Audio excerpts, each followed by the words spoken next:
रमा एकादशी का महत्व। रमा एकादशी कार्तिक मास के कृष्ण पक्ष में आती है।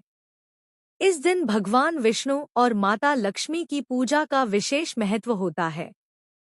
जो भक्त इस दिन व्रत रखकर भगवान विष्णु का ध्यान करता है, उसके सारे पाप नष्ट हो जाते हैं और उसे सुख समृद्धि की प्राप्ति होती है। रमा एकादशी व्रत कथा।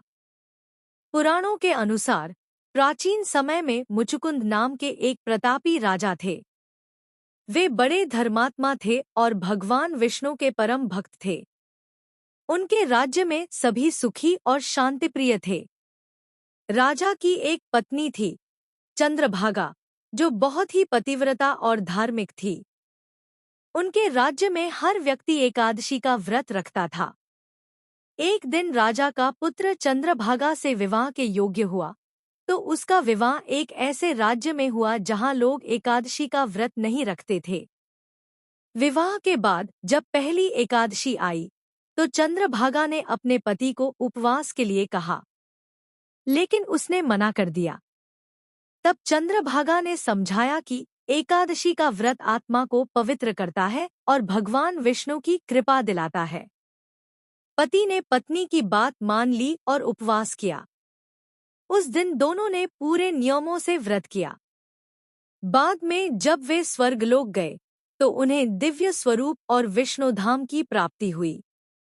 इस प्रकार जो भी रमा एकादशी का व्रत करता है, उसे मोक्ष और लक्ष्मी कृपा दोनों प्राप्त होती हैं। रमा एकादशी पूजा विधि। व्रत प्रारंभ दशमी तिथि से। दशमी तिथि की रात से ही सात्विक भोजन करें। तामसिक पदार्थ, प्याज, लहसुन, मांस आदि न खाएं। एकादशी के दिन प्रातः स्नान करके भगवान विष्णु और माता लक्ष्मी की प्रतिमा स्थापित करें। गंगाजल से शुद्धिकरण करें। धूप, दीप, फूल, तुलसीदल और फल से पूजा करें। विष्णु सहस्रनाम या नमो भगवते वासुदेवाय मंत्र का जाप करें। पूरे दिन उपवास रखें। जल या फलाहार ले सकते हैं।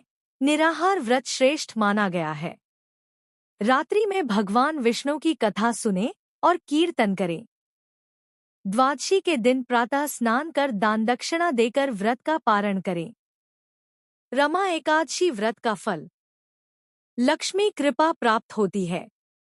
घर में धन और शांति बनी रहती है। पाप नष्ट होते हैं और मोक्ष की प्राप्ति होती है। जीवन में आने वाले संकट दूर हो जाते हैं।